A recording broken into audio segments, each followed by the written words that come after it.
저 방송 30주년을 축하드립니다. 사실 오늘 이 자리는 MBC의 현재 박성재 사장님께서도 함께 축사를 하실 예정이었는데 다들 아시다시피 지상파로서는 가장 중요한 날 중에 하루여서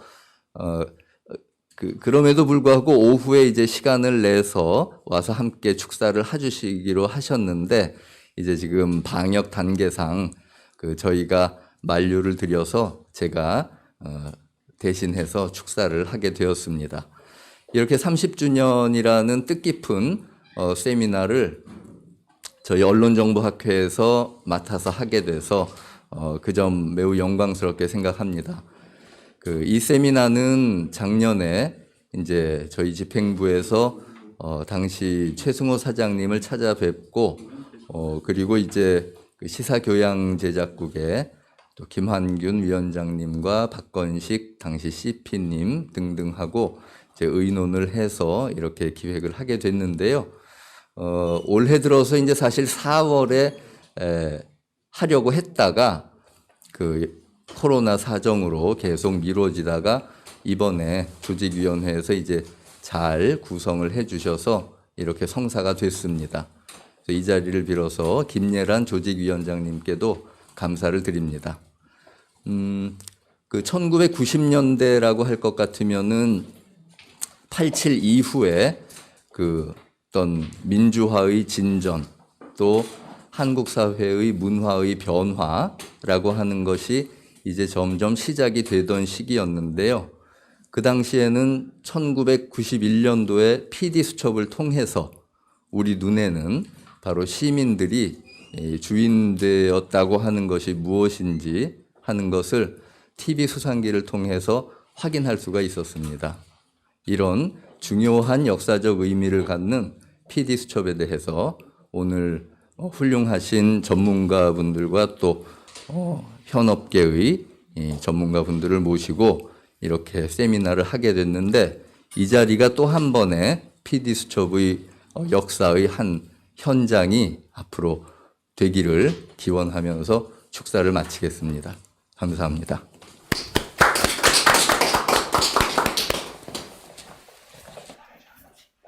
네, 안녕하세요. 공영방송과 저널리즘 그리고 탐사보도라는 제목으로 세미나를 진행하게 된 연세대학교의 윤태진입니다. 인사드립니다. 네, 세월이 참 빠릅니다. PD수첩이 맨 처음 시작된 지 벌써 30주년이 됐습니다. 오늘의 모임은 30주년을 기념하는 자리이기도 하지만 또 앞으로 우리나라의 탐사보도 저널리즘 그리고 탐사보도 저널리즘을 이끌어 나가는 공영방송의 미래가 어떻게 되고 방향이 어떻게 될지 논의하는 그런 자리가 되기를 바랍니다. 사실 PD수첩이라는 것은 하나의 어떤 논의의 고리가 되고 우리가 진짜 고민을 해야 될 것은 세 개의 키워드, 탐사, 저널리즘 그리고 공영방송이 아닐까 싶습니다. 그래서 이 제목으로 세미나를 진행을 하겠습니다. 사실 학 회장님이 특별히 축사를 해주실 정도로 이 모임은 지금 학회 학술대회 일개 섹션이라기보다는 좀 독립된 의미를 많이 가지고 있는 일종의 컨퍼런스입니다. 그래서 보통 이제 연구 결과를 발표하는 발표자가 있고 그 다음에 거기에 대해서 비판이나 조언을 하는 토론자가 있는 그런 세션이라기보다는 제목도 이제 기조 발언 해서 기조 발언을 최승호 선생님께서 이제 해주시겠고요. 그 다음에 토론자라기보다는 라운드 테이블로서 제2, 제3의 발표자 6분이 참여를 해주시겠습니다. 그래서 간단하게나마 일단 참석하신 분들을 소개를 해드리고 시작을 하겠습니다. 우선 기조 발언을 맡아주신 최승호 선생님 특별히 별다른 소개가 필요 없겠지만 그래도 어쨌든 PD수첩 30년의 산 증인이시기도 하고 해직을 맛보시기도 하고 MBC 사장을 맡기도 하셨습니다. 지금은 다시 뉴스타파의 최전선에서 열심히 탐사 저널리즘, 탐사보도 저널리즘을 실천하고 계십니다. 그냥 앉은 자리에서 간단히 목례하는 걸로 대신하겠습니다. 발표자 최승호 선생님이십니다. 네, 안녕하십니까. 네, 그리고 6분의 라운드 테이블 참여자가 계십니다. 그리고 지금 상황인지라 그 중에 2분은 지금 외부에서 그 줌으로 참여를 하고 계십니다. 그냥 일단 앉은 순서로 소개를 해드리겠습니다. 서울대학교의 백미숙 선생님 와 계시고요. 예, 경희대학교 이기영 선생님 와 계십니다. MBC의 한학수 선생님 와 계시고요. 그 다음에 서강대학교의 홍성일 선생님 와 계십니다. 그리고 지금 줌으로 참여하고 계신 고려대학교의 안수찬 선생님 와 계시고요. 예, 줌으로 인사드렸습니다. 그리고 경북대학교의 김현식 선생님 예, 참여하고 계십니다.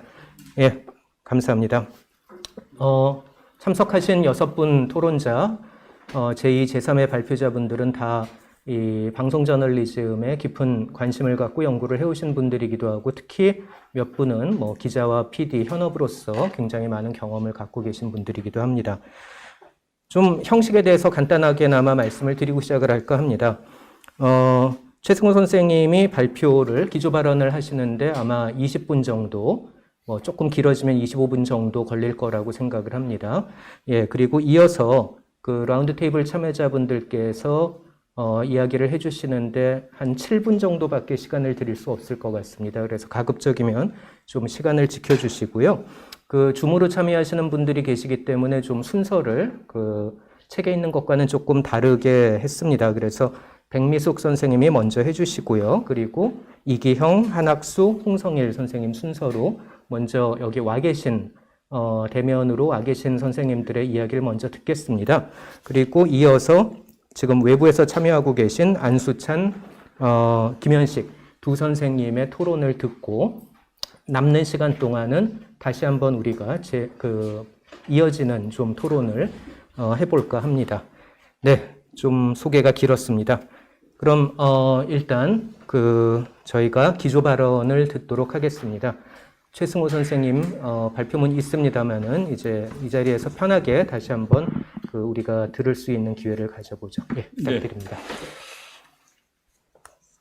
네, 안녕하십니까. 뉴스타파의 최승호 PD입니다.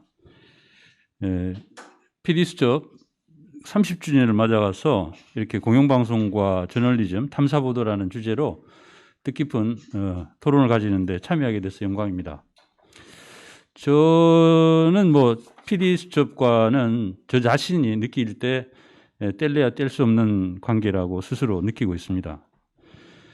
제가 86년에 MBC 입사를 해서 90년에 PD수첩의 그 탄생을 지켜봤고, 제가 굉장히 그 PD수첩을 사실은 처음 탄생했을 때부터 하고 싶어 했습니다. 하고 싶어 했는데 우리 선배들이 저를 안 보내줬어요. 그래서 겨우 5년 만에 95년에 드디어 PD수첩에 입성을 해서 그 이후에 PD수첩과 가까운 관계를 계속 유지를 좀 했습니다. 그러다가 이제 2011년까지 제가 PD수첩을 좀 하고, 그리고 PD수첩에서 방출이 됐다가 그다음에 또 해고가 됐다가 2017년에는 MBC에 복귀를 할 때는 사장으로 돌아갔는데, 사실은 이 당시에 제가 누구한테도 얘기는 안 했지만은 PD수첩 PD로 돌아가야 될 거냐, 사장을 할 거냐를 가지고 고민을 좀 했었습니다. 저에게는 탐사보도를 현장에서 한다라는 것이 그만큼 살아있는 인간으로서 할 수 있는 가장 영광된 일이 아니냐라는 생각을 가지고 있었기 때문에 그런 고민도 있었습니다. 다행히 제가 이제 사장으로 임기를 마치고 또 뉴스타파로 와서 탐사보도를 다시 할 수 있는 기회를 얻고 있습니다. 이 오늘 세션 제목이 공영방송과 저널리즘 탐사보도인데, 아무래도 저는 PD수첩에 있었던 경험을 중심으로 말씀드리는 게 취지에 맞지 않나 싶습니다. PD수첩은 87년 6월 항쟁의 산물입니다. 제가 86년에 MBC에 입사를 했을 때 PD들은 시사 문제를 다룰 수가 없었습니다. 다큐멘터리라고 하면 그 당시에 이제 인간시대 같은 휴먼 다큐 정도가 있었고, 또 주부들을 대상으로 아침 시간에 하는 정보 프로그램 정도가 PD가 사회에 대해서 다룰 수 있는 전부였습니다. 기자증이라는 것은 일종의 사회를 다룰 수 있는 라이센스 같은 그런 기자들만 다룰 수 있는 그런 상황이었고요. 근데 이제 그 당시에 사실 아시다시피 유혈항쟁 국면에서 굉장히 그 KBS, MBC가 그 시민들로부터 질타를 많이 받았고 MBC 마크를 단 그 카메라 기자들이 취재를 하기가 어려울 정도였다라고 합니다. 그 당시에 뭐 많은 기자들이 취재하고 난 뒤에 돌아와서 회사 근처에서 울분을 토하고 술을 마시고 동험을 했던 그런 기억이 납니다. 한편으로는 그 당시에 PD들은 또 우리가 하지도 않은 일 때문에 비난을 받는 그런 느낌이 좀 있었습니다. 우리가 하면 더 잘할 수도 있을 텐데라는 생각이랄까요? 그런 부분들이 있었고, 그래서 그것들이 모여서 나중에 PD들이 만드는 시사 프로그램을 하자라는 욕구로 나타났던 것 같습니다. 그래서 유혈항쟁 이후에 이제 방송 민주화 운동이라는 게 자연스럽게 생겼어요. 그래서 PD 협회도 생기고 뭐 노동조합이 생기고 이렇게 했는데 그 방송 민주화 운동의 그 요구 조건 중에 굉장히 중요한 요구 조건 중에 하나가 PD들이 만드는 시사 프로그램이었고 그 요구가 관철이 돼서 90년에 PD수첩이 출범을 했습니다. PD수첩이 초기부터 저는 그 기자들의 그 당시까지의 저널리즘하고는 좀 다른 특징이 좀 있지 않았나 생각합니다. 이제 출입처가 없다는 데서 고급 정보가 없는 맨땅에 헤딩하는 시기라는 거죠. 지금도 그런데 또 이제 기자 조직들처럼 대를 이어서 배울 선배들이 없고 따라서 이제 아마추어리즘이다 하는 그런 평이 오랫동안 있었습니다. 지금도 그런지도 모르겠네요. 반면 이제 출입처가 없으니까 또 눈치를 볼 것도 없어서 자유로운 좀 비판을 할 수 있었던 측면이 있고 배울 선배들이 없다라는 게 역으로 보면은 또 이어받을 수 있는 나쁜 관행 같은 것도 좀 없었던 편입니다. 저 같은 경우에는 솔직히 말씀드려서 제가 무슨 뭐 그 PD 하니까 뭐 수첩을 하면서 제가 가장 많이 배웠던 거는 CBS의 60 Minutes라는 프로그램이었던 것 같아요. 그 당시에도 그 60 Minutes가 그 오디오 그 녹음 테이프로 이게 영어 이제 그 배우는 그 용어로 이렇게 월간 단위로 이렇게 해서 구입을 할 수 있는 그게 있었어요. 그 비디오는 없고 그 테이프로 이렇게 나옵니다. 그리고 이제 그 기사가 텍스트로 이렇게 돼 있고 이제 근데 그걸 제가 받아서 꼭 그 들었던 기억이 납니다.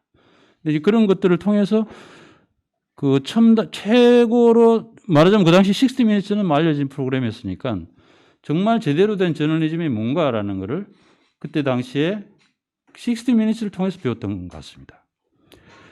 그러다가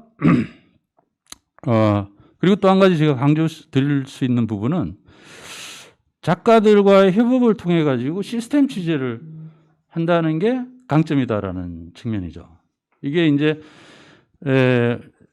그 팀을 이루어 가지고 작가 또 리서처도 있고 또 조연출도 있고 이렇게 해서 팀을 이루어서 하기 때문에 서로 만나 가지고 그 취재를 하고 돌아와서 밤에 만나서 거기서 많은 서로 간에 토론도 하고 이야기도 하고 하는 과정에서 어떻게 보면 시각도 좀 교정이 되고 또 어떤 면에서 보면 장애물이 있는 것도 장애물도 좀 넘을 수 있는 여러 가지 지혜도 생기고 이런 면이 있습니다. 상상력도 발휘되고요. 이런 게 이제 상당히 그 작가들의 역할이 PD 저널리즘에 있어서는 굉장히 중요한 부분이다. 그래서 PD수첩의 전통에서 상당 부분은 작가들의 공헌으로 돌려야 되지 않느냐 그런 생각을 합니다. 또 이제 작가들은 비교적 오랫동안 팀에 계속 남아서 일을 하기 때문에 PD들은 이제 인사이동으로 뭐 PD수첩이 사실 인기 있는 프로그램이 아니에요. PD들한테. 왜냐하면 너무 힘드니까. 그래서 이제 자주 바뀌고 이렇게 하는데 작가는 계속 오래 있거든요. 그래서 작가들이 상당히 많이 기여를 한다고 생각합니다. 또 하나의 이제 어떤 면에서는 제일 중요한 강점은 PD들의 자율성이 비교적 컸다는 점입니다. 원래 이제 드라마나 예능 같은 PD들이 만드는 프로그램은 PD들의 창의성이 중요시 됩니다. 그렇지 않겠습니까? 뭐 김태호 씨가 만드는 뭐 놀면 뭐하니를 갖다가 만약에 데스킹을 계속 해가지고 뭐 출연자를 갖다가 막 데스킹하고 이러면 프로그램이 안 되죠. 그런 게 이제 PD들의 그 프로그램의 일종의 그 문화입니다. 자율성이라는 게. 근데 이제 그런 거가 시사 프로그램을 만드는 데 있어서도 작용을 했다는 말씀을 드릴 수 있을 것 같습니다. 근데 이제 그런 것들이 결국은 이제 경영진이나 간부들이 프로그램에 간섭하는 것에 대한 상당한 정도의 반발 이런 것들이 있었습니다. 그 당시에 이제 우리는 하여튼 그 외압에 의해서 굴복하는 거는 우리가 하지 않겠다 하는 게 상당히 기본으로 좀 장착되어 있었다라고 할까요? 그런 게 있었어요. 이런 부분들 어떤 면에서 보면 그 기자들의 문화하고 조금 차이가 있는 부분이죠. 왜냐하면 기자들의 문화는 원래 데스크를 당연히 받는 거고, 데스크가 여러 가지로 예를 들어서 뭐 기사를 보고 그 중에 이제 뭐 부적절하다든지 이런 것들은 이렇게 줄로 그어서 새로 이렇게 쓰지 않습니까? 데스크가 새로 쓰면은 데스크가 새로 써놓은 부분을 그 원래 기사를 썼던 그 기자가 그걸 읽어야 되거든요. 그러니까 자기가 쓴 게 아니고 데스크가 고쳐놓은 거를 읽어서 리포트를 완성해야 되는 게 일상적인 그 과정인데, PD들 같은 경우에는 그런 부분들에 대한 저항감이 상당히 있다. 그래서 PD들 같은 경우에는 PD들도 시사를 하는데, 시사를 하면은 프로그램을 거의 완성 단계에서 시사를 하고, 시사를 하고 난 뒤에 코멘트를 합니다. 이렇게 코멘트.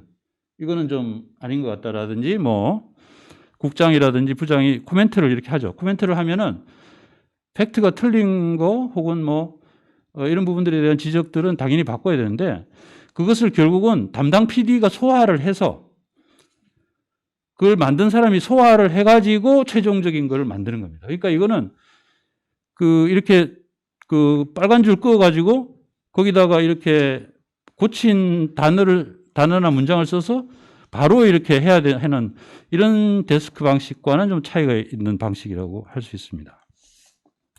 근데 이런 부분들이 그 문화적인 혹은 그 실질적인 차이가 있고요.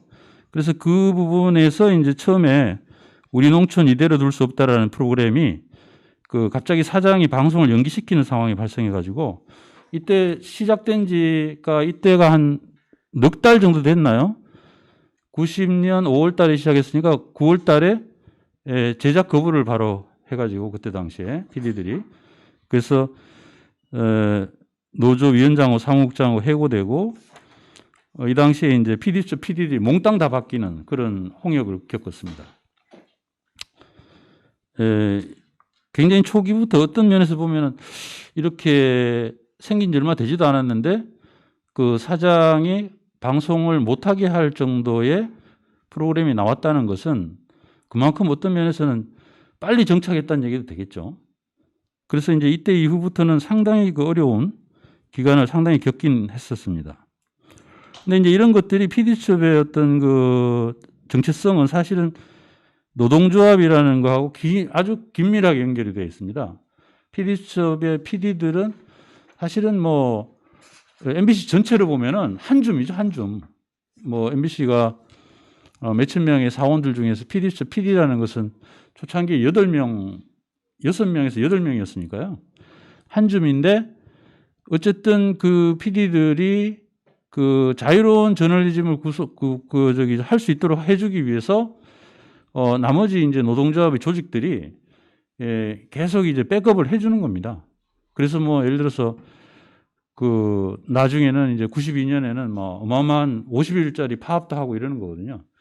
그렇게 해서 이제 결국은 노동조합이 어떤 면에서는 공정방송 조항, 그러니까 방송을 자유롭게 할 수 있도록 하는 그런 조항을 만들어내기 위해서 월급도 안 받아가면서 엔지니어나 경영직군에 있는 그 사원들도 이제 같이 싸워서 어떤 그 이후에 어떤 그런 공정방송 조항, 예를 들면 뭐 국장 책임제 같은 그런 조항도 만들고, 이렇게 해서 MBC의 PD수첩의 어떤 독특함이 만들어지게 되는 어떤 그 계기를 만들었다고 생각을 합니다. 그래서 이제 황우석 사건 같은 게 이제 국장 책임제라는 그런 조항이 실질적으로 효과를 발휘했던 그런 그 아이템이라고 볼 수 있습니다. 그 당시에 그 황우석 교수가 만든 주기세포 다 가짜다라는 제보를 받았을 때, 제가 제보를 받았는데 그 당시에 그거를 만약에 경영진한테 이야기를 하면은 우리가 취재를 할 수 없을 거다라는 생각을 했어요. 그 당시에. 네, 그렇지 않습니까? 그 당시 상황이. 그래서 제가 국장한테 보고를 하면서 국장님은 저기 위에 저 경영진한테는 보고를 하지 마십시오라고 그랬습니다. 제가 국장님한테만 보고할 테니까. 그래서 그 당시에 그 최진영 국장께서 그걸 저기 수용을 하셔가지고 수락을 하셔서 그 취재를 무사히 할 수가 있었습니다. 그래서 거의 방송을 거의 다 만들어 놓은 상태에서 우리가 이제 보고를 했죠. 근데 나중에 사장이 되니까 불안하긴 하더라고요. 근데 어쨌든 그런 부분들이 독립성이라는 측면에서 상당한 역할을 하지 않았나 생각합니다. 그래서 뭐 결국은 이제 그런 힘들이 저는 나름대로는 결국은 2008년에 이명박 그 정부가 탄생되고 난 뒤에 어마어마한 그 탄압을 실제로 받았음에도 불구하고 적어도 2012년도에 170일 파업을 할 때까지 몇 년이거든요. 2008, 9, 10, 11, 12. 그러니까 한 정권 내내 싸운 거거든요. 5년 동안 싸운 거죠. 그 5년 동안을 싸울 수 있었다라는 것은 이러한 그 어떤 그 MBC 구성원 안에 내부에 있는 이런 어떤 그 저널리즘 정신이랄까 이러한 것들이 작용했기 때문에 그렇게 싸울 수가 있었던 것이다. 이런 부분들은 사회적으로도 좀 평가를 해볼 만한 부분이 아닌가 하는 그런 제 욕심이 있습니다. 그래서 어쨌든 근데 이제 2017년 12월 달에 우리가 이제 MBC의 이제 적폐 체제가 무너지고 난 뒤에 정상화를 위해서 저희가 이제 들어가서 많은 노력을 했는데 물론 이제 그 당시에 이제 뉴스하고 피디수업을 바로 세우는 게 제일 중요했고 여기에서 뭐 그랬거든요. 그랬는데 지금 생각해 보면은 그래도 예상보다는 빨리 뭐 평가에 따라서 다르겠습니다만 피디수 같은 경우에 굉장히 빨리 정상화가 되지 않았나 하는 생각을 합니다. 그 당시에 이제 역시 가장 많이 싸웠던 조직이기도 하고 시사교양본부에서 이제 그 정말 인적 자원을 거의 집중하다시피 해가지고 2018년 돌아오자마자 2018년에 상당히 좋은 편집자들을 많이 만들었습니다. 또 한편으로는 방송 환경이 정말 많이 변했구나 라는 것도 진짜 뼈저리게 결감을 했습니다. 디지털 시대에 결국은 너무 시장 황약 상황이 변해가지고 지상파 방송 영향이 줄어들고 또 신뢰도도 많이 떨어지고 그래서 정말 그 어려움이 굉장히 많았었습니다. 그래서 좀 지금까지도 그런 어려운 상황이 계속 이어지고 있고 앞으로 언제까지 이런 상황이 계속될지 정말 걱정스러운 상황인데 그래서 저는 이 자리에서 이제 조금 우리 그 탐사 저널리즘이 어떻게 바뀌어야 되느냐 하는 것에 대해서 그냥 제 자신이 요즘 생각하고 있는 걸 조금 말씀을 드려보려고 합니다. 저는 이제 기본적으로는 지금 이제 대한민국 사회가 신뢰가 아주 바닥이 난 상태가 아니냐 그런 생각을 합니다.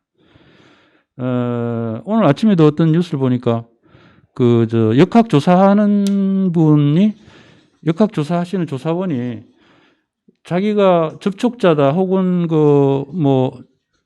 밀접 접촉자다 이런 거에 대해서 분간을 해가지고 그 사람들한테 어떤 행동을 하도록 지시를 하는데 그거를 안 믿는다는 거예요, 사람들이. 안 믿어서 그게 자기한테 너무 스트레스라는 거예요. 아주 확실한 객관적 증거를 보여주지 않으면은 안 믿는 이런 분위기라는 겁니다. 충분히 짐작할 만하죠.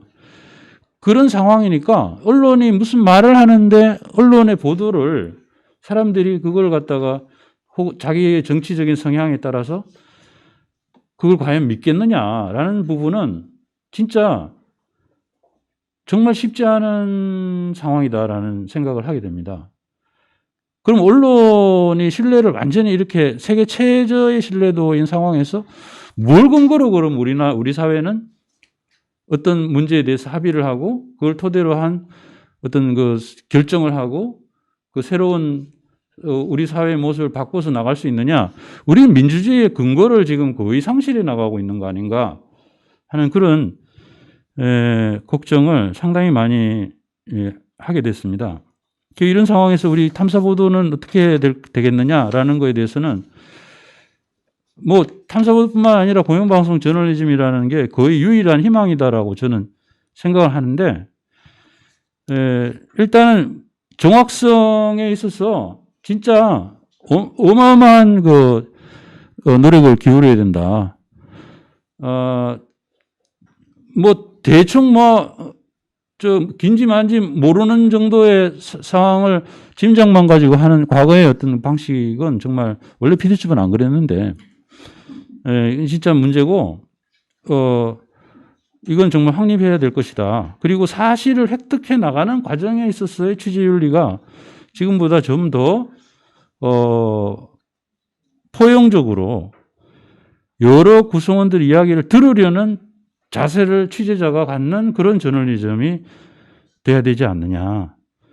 그래서 좀 자기가 원래 그 취재자의 원래 그 방향이랄지 생각과 다른 반대 방향을 갖고 있는 사람들에게도 접근을 좀 부드럽게 좀 해가지고 그 사람들의 이야기도 설사 그걸 비판하더라도 충분히 얘기를 들은 상태에서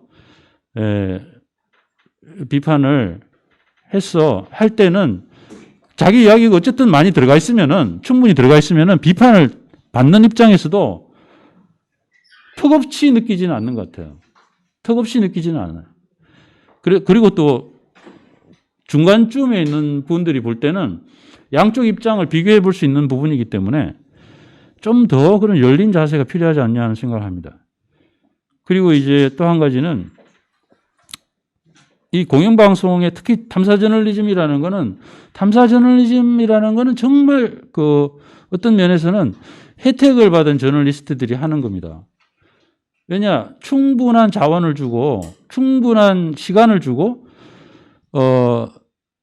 충분한 그 길이의 방송 시간을 또 확보해 주니까 자기가 그릴 수 있는 캔버스의 넓이가 엄청난 거예요. 1시간 동안 이야기를 할 수 있지 않습니까? 무슨 이야기든지. 그랬을 때 그걸 통해서 거기서 다루는 문제들을 결국은 최종적으로는 그 문제를 해결하는 방향으로 초점을 맞춰서 가면 좋겠다는 겁니다. 그냥 어떤 그 비판과 어떤 그 사실 시청률만을 위해서 본다 그러면은 이제 얼마나 문제가 많은지를 집중해서 보여주는 게 시청률 면에서는 제일 좋죠. 정말 끊임없이 그냥 화면에서 눈을 떼지 못하도록 만들어 놓으면은 그게 제일 좋죠.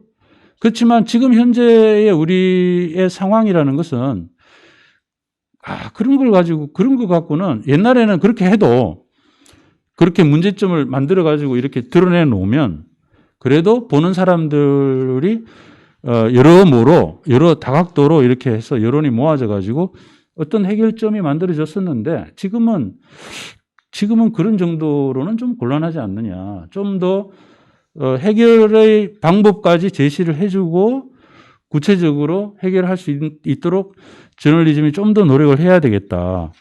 그래서 예를 들면 제가 이제 45분 PD수첩이라면 한 2, 3분만 좀 이 문제 해결에 좀 할애를 하더라도 도움이 되지 않겠나 이런 생각을 합니다.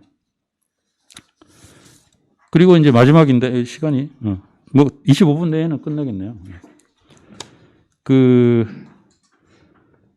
저는 이제 이게 탐사 저널리즘만으로 이게 해결되는 문제는 아니지 않습니까? 대한민국 사회가 저는 지금 정말 어려운 상황이라고 생각합니다. 이 시민들 사이에, 국민들 사이에 공감이 완전히 없어지는 상황이기 때문에 이런 것들을 만들어내려면 어떻게 해야 되느냐. 얼마 전에 제가 보니까 뭐 강준만 교수님 종이신문에 대해서 이야기를 하셨는데, 한겨레신문 칼럼에 종이신문을 볼 때는 꼭 자기 마음에 안 드는 뉴스도 종이신문들은 좀 정치 편향이 있다 손 치더라도 반대편 뉴스도 좀 넣기 때문에 종이신문을 보는 사람들은 좀 종합적인 어떤 그런 사회 문제에 대한 종합적인 사항을 그릴 수 있다는 얘기죠. 근데 이제 그런 종이신문이 사라진다는 그런 말씀을 하셨던 거고, 공영방송도 저는 마찬가지로 생각합니다. 공영방송이야말로 과거에는 정말 그 어린이부터 시작해서 아주 노인까지 그 방송에 들어와 가지고 여러 가지를 함께 보고 느끼고 그 의도치 않게, 이건 제가 조항재 교수님의 글을 보고 제가 인용하는 건데, 조항재 교수님이 어디서 그런 표현을 하셨어요. 의도치 않게 들어오면은 의도치 않게 자기가 원래 생각했던 건 아니지만 여러 가지를 볼 수 있는, 그렇기 때문에 어떤 그 대화가 이루어지고 또 공감이 이루어지고 그걸 통해서 어떤 그 사회적으로 여론이 모아지고 이런 역할을 공영방송이 해왔는데, 그런 공영방송의 역할을 좀 더 지금 강화시키는 쪽으로 지금 노력을 해야 되지 않느냐는 거죠. 그래서 지배구조를 민주적으로 변화시키는 거.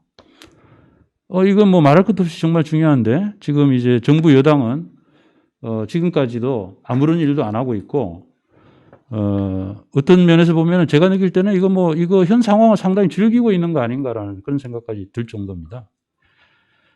근데 이 문제에 대해서 본격적인 논의를 해야 되지 않겠느냐 이런 생각을 하고요.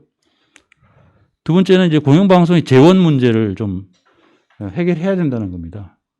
수신료 문제를 포함해가지고 광고 체계라든지 방송 발전기금 징수 문제라든지, 이 지금 공영방송을 그 종편 채널하고 차별해가지고 부담을 가중시키는 정책을 이명박 정부에서 만들어놨는데 문재인 정부에서 계속 개성해가지고 유지, 강화, 어떤 면에서는 더 어려우니까, 공영방송이 더 어려워졌으니까 강화시키고 있는 셈이죠.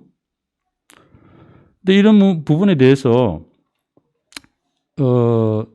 정말 이것은 논리적으로 말이 안 되는 얘기임에도 불구하고 왜 해결이 안 되는 건지, 이게 정말 참 큰 문제라고 생각합니다. 이 두 가지 문제가 해결이 돼야 그나마 그래도 좀 한국 사회에서 어떤 앞으로 서로 공감하는 가운데 문제 해결을 지향해 나가는 그런 민주주의가 그래도 좀 가능성을 좀 유지해 나갈 수 있지 않을까, 저는 그렇게 생각하는데, 그렇습니다. 그래서 지금이야말로 그 공영방송의 저널리즘이 정말 중요해졌다. 그래서 이제 공영방송 내부의 노력과 함께 그 우리 사회 전체가 공영방송을 더 발전시키는 노력을 해야 될 때가 아니냐 이렇게 생각합니다. 요거는 1분 한 30초만.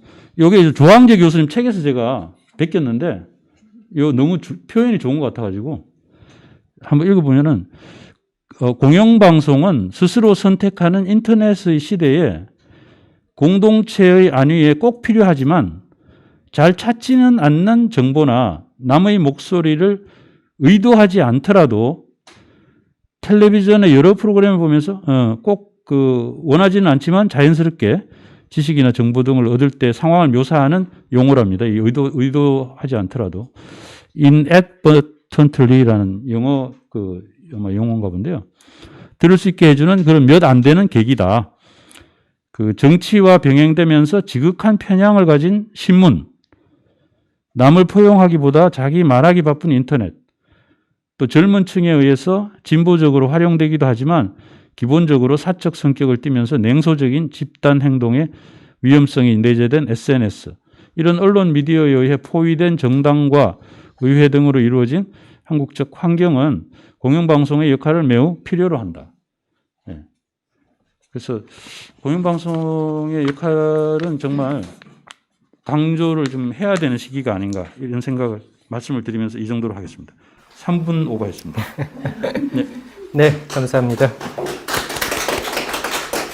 예, 뭐 조금 주제 넘게 간단히 요약을 하면 PD수첩의 그 과거를 역사를 이야기를 하신 다음에 공영방송의 탐사 저널리즘의 미래가 어떨 것인가, 어떤 방향으로 나아가야 되는가, 뭐 세 가지를 얘기하신 것 같아요. 정확성이 담보되어야 된다.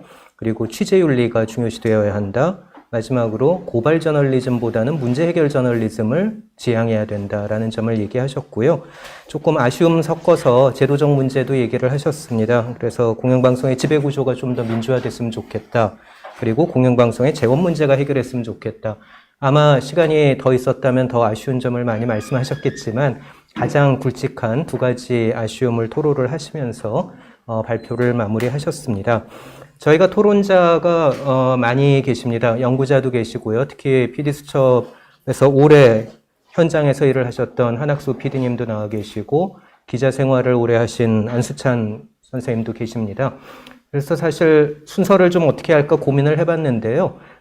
다들 좀 하시고 싶은 말이 좀 각양각색이시더라고요. 그래서 그냥 무작위로 아까 말씀하신 대로 섞어서 한번 들어볼까 합니다. 그래서 우선 백미숙 선생님부터 이 발표에 대한 토론 플러스 제가 보기엔 본인이 또 하고 싶은 말씀도 많이 있을 것 같아요. 그래서 부탁을 드리고 저희가 시간적 제약이 있으니까 가급적이면은 7분을 좀 지켜주십사 부탁을 드립니다. 네, 안녕하십니까. 백미숙입니다. 시간을 맞춰놨는데 지켜보도록 노력하겠습니다. 사실은 최승호 선생님의 대표 기조 발표에 대해서 뭐 덧붙일 말보다는 공감하는 부분이 훨씬 많죠. 그리고 제가 하려는 얘기도 그런 우려 속에서 MBC PD수첩의 위치라고나 할까 그런 걸 좀 생각하게 됐어요.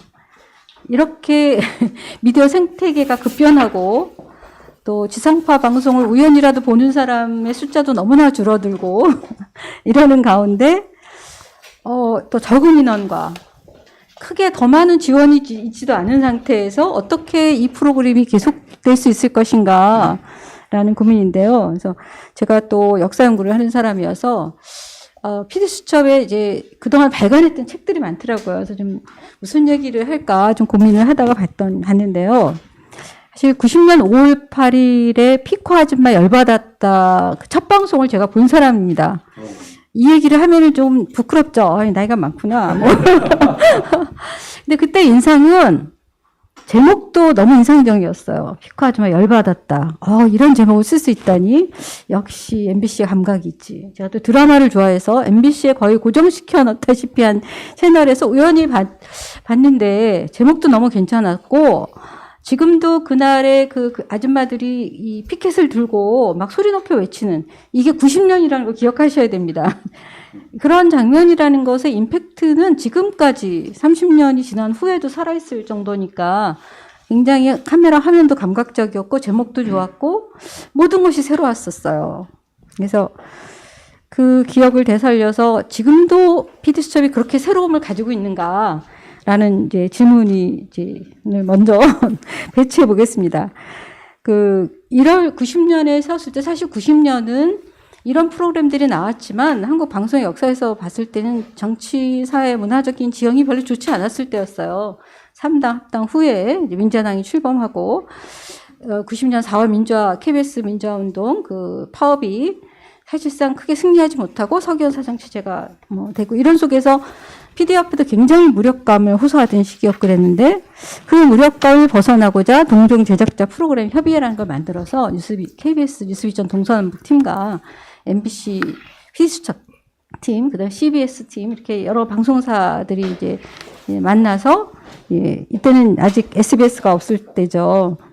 그래서 서로 이런 압박이 많은 시절에 뉴스비전이 잘해야 PD수첩도 있고 PD수첩이 잘해야 뉴스비전도 있다. 라는 얘기로서 격려했습니다. 너무 힘이 없어서 서로 격려하기 위해서 만든 자리였다고 생각합니다. 그리고 초반 이 90년 말 될 때까지 별로 평이 점점 안 좋았어요. 처음에 나왔던 것에 비해서.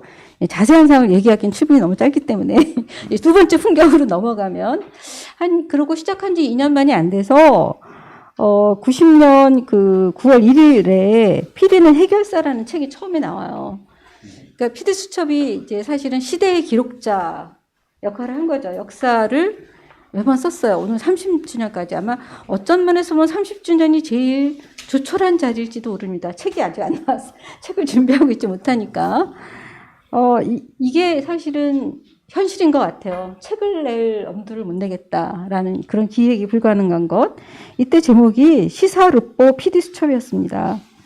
그래서 PD는 해결사라는 거는 그때 이제 그 송일준 PD가 쓴 대목 한 가운데서 사람들이 PD 수첩의 영향력에 대해서 PD 수첩에 얘기하면 해결되는 것이 아니냐.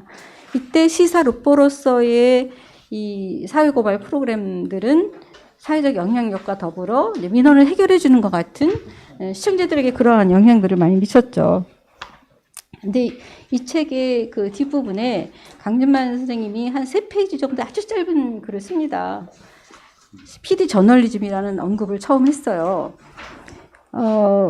이거 방송에서 기자들이 전유해왔던 저널리즘을 이제 PD들이 다시 들어가면서 새로운 시각을 만들어내고 있다. 하면서 아까 최승호 선생님이 얘기하신 것 같은 출입처의 제한 문제라든가 다양성이라든가 그다음에 영상의 구성력이라든가 이런 말씀을 하셨어요. 짧게.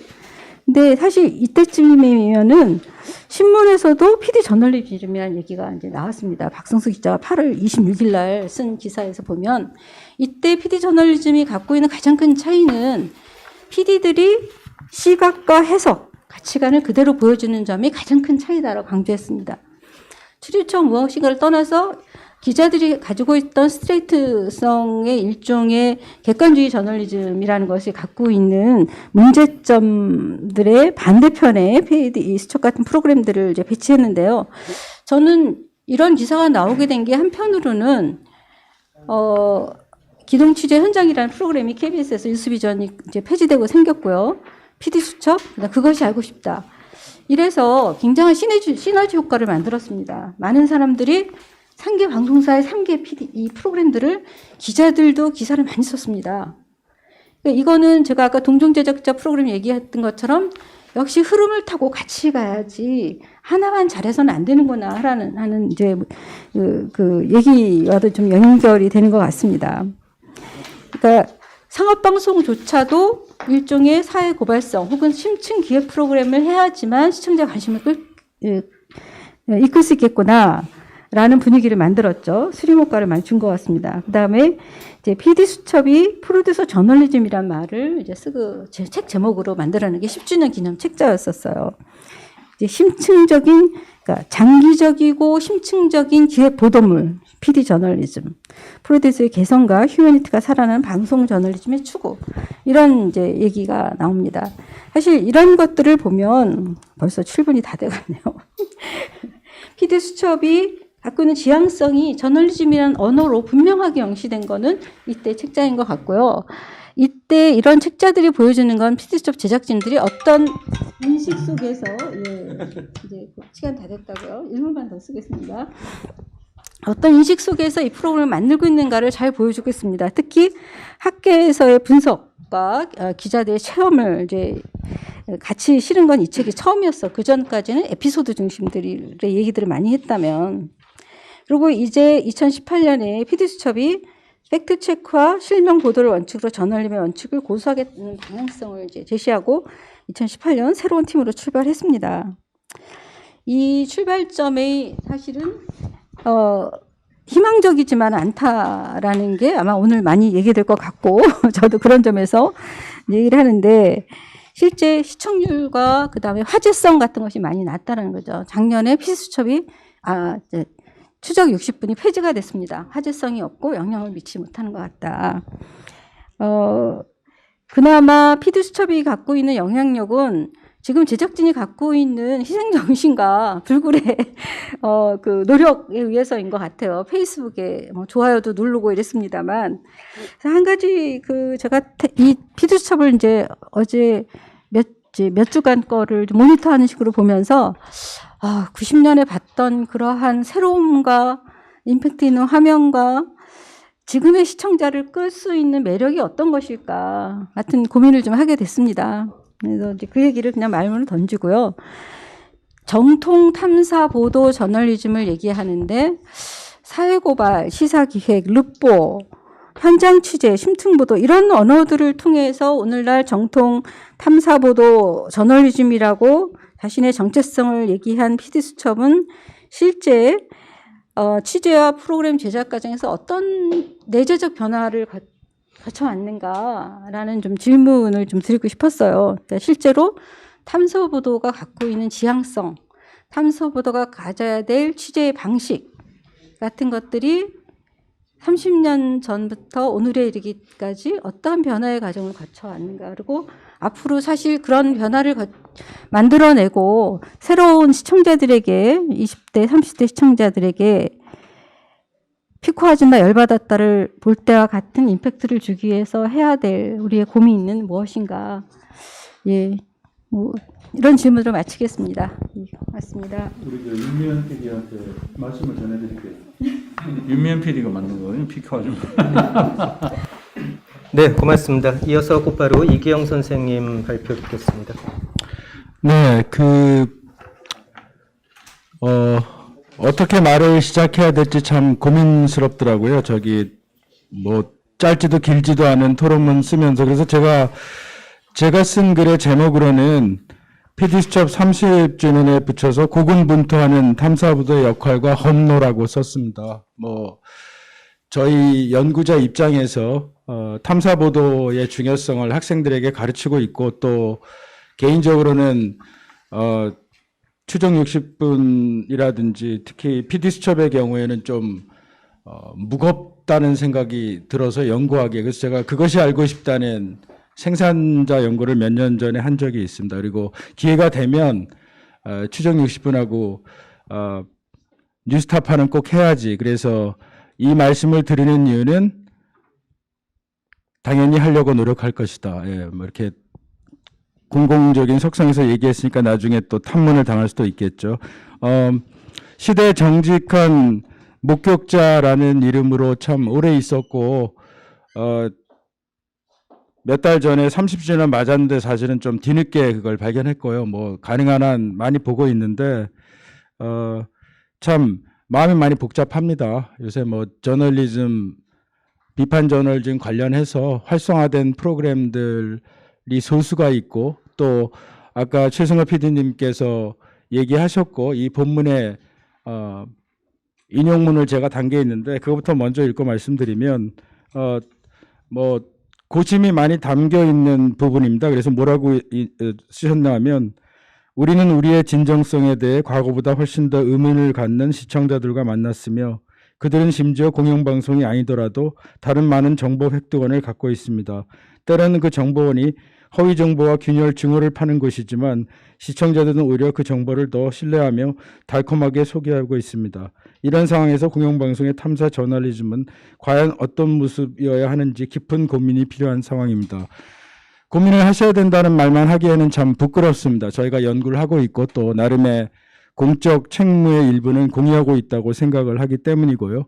또 오버랩되는 것이 MBC에서 있었던 장기적인 스트라이크도 있었고 또 황우석 박사 사건을 다뤘던 뭐 MBC를 부탁해라고 하는 책을 통해서 저희 동료들이 또 정리한 적도 있었고 수십 6m의 비밀이라든지 최근에 검찰을 어떤 이면을 둘러싼 시리즈들 굉장히 좋았고요. 뉴스타파와의 협업도 그랬고 그래서 어떤 분명히 화려하다기보다는 단단하고 훌륭한 성취가 있는데 과연 PD수첩이 고군분투하는 거를 충분히 헤아려 주거나 지원하는 사람들이 많이 있는가. 사실 PD 집단만을 얘기하긴 그렇지만 기자들로 대표되는 저널리즘의 행위자들을 뭐 기레기 내지는 기덕이라고 부르는 현상이 굉장히 확산되었다. 또 그중에 일부는 분명히 경험적 증거가 없다고 말하기 어렵다. 이게 저널리즘과 이 언론 콘텐츠를 가르치는 연구자로서의 고민입니다. 그래서 그냥 저는 긴 얘기보다는 그냥 짧게 세 가지 정도 제언과 부탁 말씀을 드리고 싶고요. 그 중에 하나는 이제 아시다시피 코로나 바이러스 팬데믹이 장기화되면서 노동과 사회경제적 불평등의 문제가 굉장히 떠올랐고 또 위험 노동, 감정 노동, 또 위계화된 노동, 젠더 노동 이런 것들이 표면화되고 있습니다. 사람들이 생존과 두려움 사이에서 그들 나름대로의 어떤 힘겨운 노력들을 하고 있고요. 그래서 제가 볼 때는 PD수첩의 어떤 강한 지향성 중에 하나는 권력을 감시하는 것이고 어떤 적폐라고 말할 수 있는 대상들을 파고드는 것이고 거기서 엄청난 이력과 성취를 거둔 바 있습니다. 근데 어떤 면에서는 밖에 있는 어쩌면 우연치 않게 PD수첩을 다시 발견하고 PD수첩의 다른 내용들이 확산되면서 찾아올 수 있는 사람들에게 어필할 수 있는 어떤 현존하는 주제가 있다면 그것이 바로 방금 말씀드린 노동과 생존을 둘러싼 불평등이라든지 사회 내에서 늘 뭐 인공지능이 어떻고 융복합이 어떻고 4차 산업혁명 어떻고 얘기하지만 라이더나 차를 모는 그런 분들 택배 노동자들에 관해서는 충분히 관심을 갖고 있지 않지 않습니까? 그래서 어떤 주제 영역의 확장이라든지 어떤 시류적이고 국면적인 주제를 발굴한다는 면에서는 PD수첩이 그런 부분들을 좀 더 강화할 필요가 있지 않는가. 또 그것이 시민들과 소통할 수 있는 시민들의 눈높이에 다가가는 방법일 수도 있을 것 같습니다. 뭐 선정하는 주제를 다 그쪽으로 옮기라는 말씀도 아니고요. 그러나 뭐 과거에도 제가 찾아보니까 2년 전에 이제 한전 노동자들 위험 노동하는 분들 다룬 것도 있고 다뤄온 부분이 있죠. 근데 집약적인 부분 또 현재 팬데믹 이후에 상황과 관련해서는 조금 거기에 주력하는 주제가 좀 작았던 것 같고요. 뭐 이건 저의 사견일 수도 있겠으나 두 번째는 피드백 시스템이 좀 필요한 것 같습니다. 그래서 고군분투하는 생산자들이 갈고 닦은 어떤 역량이나 또 체험이나 또 구성의 어떤 여러 가지 보관들이 있지만 예를 들면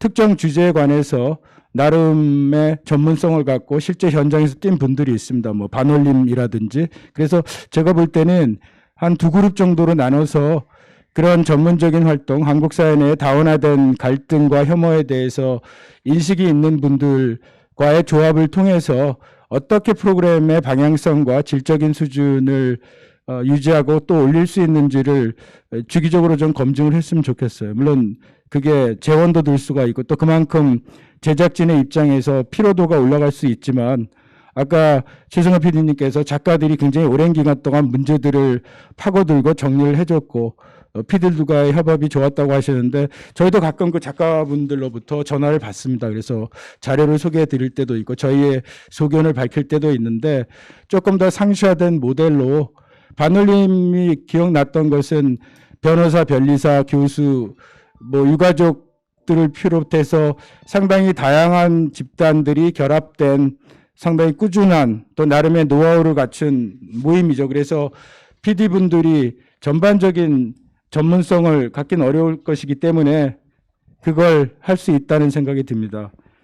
마지막은 실수라든지 오류가 발생했을 때 그것을 빠르게 밝히고 일종의 내자성, 내 스스로 내가 했던 것들에 대한 어떤 문제점을 엮어내는, 돌아보는, 그래서 사람들에게 잘못된 것은 잘못됐다고 얘기하고 좀 더 나은 구성을 지향하는 것 같습니다. 그래서 뭐 얼마 전에도 그런 일이 있었고 보수 언론의 경우에는 조작이라는 프레임으로만 몰고 가고 그러나 이미 알고 계시지 않습니까? 보는 눈이 굉장히 많고요. 의도성을 갖고 있고. 그래서 아까 최 PD님께서 얘기하셨지만 정확성을 향한 그런 결집된 노력을 좀 더 강화할 수밖에 없다. 그것이 PD수첩의 어떤 역량이라든지 가치를 공유하게 해주는 힘이라는 생각이 듭니다. 죄송합니다. 제가 시간을 좀 많이 썼네요. 네, 고맙습니다. 이어서 사실 PD수첩의 현장에 굉장히 오래 계셨던 PD이시기도 하죠. 한학수 선생님 이야기를 좀 들어보도록 하겠습니다. 예, 안녕하십니까. 저는 지금 PD수첩에서 앵커를 맡고 있는 한학수고요.